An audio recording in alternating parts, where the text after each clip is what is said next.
Gosh, this would be a great temperature of water to have sex in. What did you just say? Exclaimed my mom. I bet you're thinking, this kid is weird. Well, you thought right. Most kids at the age of 8 were quite obnoxious and weird. I, for one, was extra weird. I was super talkative and super loud. I practically had an arcade game machine built into me, and the tickets that would come out were words in my case. I wouldn't shut up. If you put aside these attributes of mine, I was considered a decently mature 8-year-old.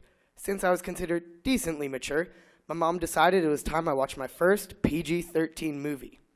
I couldn't believe it. I was so excited. I'd always been watching the PG and G movies, which I can't complain. I still like some to this day. But we decided on a movie, we watched it, and I said, whoa, that was flipping awesome. Thank you, thank you, thank you, thank you, thank you, thank you. A few days passed, and I was practically a master at watching these movies. No more Barney or Sesame Street. I'm pretty sure I finished the whole James Bond series in 3 days. After a while of watching these movies, a day came that I would never forget. A day of misery. The day I lost my privilege to watch PG-13 movies.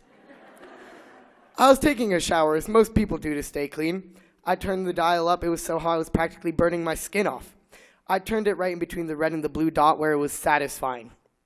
As I was showering, I decided to blurt out to my brother, who was brushing his teeth, "Gosh, this would be a great temperature of water to have sex in." Little did I know my mom was putting away towels in the bathroom. "What did you just say?" exclaimed my mom. "Oh my gosh, Mom, I didn't know you were there. I'm so sorry. I didn't mean it." She said calmly, "Jordan, it's simple. No more PG-13 movies." No!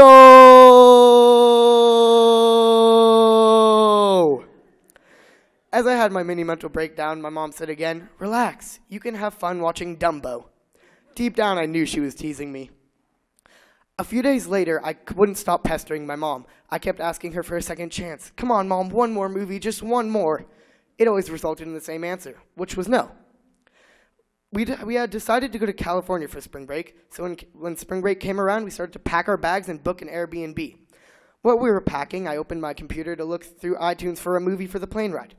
As I was scrolling through, I passed the PG-13 section, I shed a few tears, and I moved on. Surprisingly, the movie I chose was Dumbo. We put our bags in the car and drove to the airport. Once we got to the airport, we went through all the shenanigans we were required to do.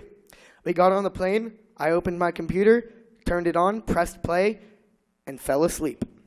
I woke up in San Francisco, drool all over my shirt, and people staring at me. I could tell they were judging me because they were looking at me like this. We got off the airplane, grabbed our bags, and went straight to the Airbnb. Immediately, we set out to explore. We went to a t-shirt shop where my sister and my brother got shirts, and we went to an awesome fish and chips restaurant for lunch. After a long day of exploring, we decided we wanted it to be movie night. We went back to the Airbnb, and I knew, nobody wants to watch a PG movie. This is my chance. I started saying quietly until I was as loud as a siren, "PG-13, PG-13, PG-13, until I was as loud as the chanting crowd. My mom said, "You know what, Jordan? How about a rated R movie?" I couldn't believe my ears. It's like my dreams came true, just upgraded a little. We watched a movie called Hancock, a movie about a superhero who could shoot electricity out of his hands and fly. After watching the movie, I thought to myself, that wasn't so special. Why was I so excited for it? I guess I'm finally mature to handle the content of these movies.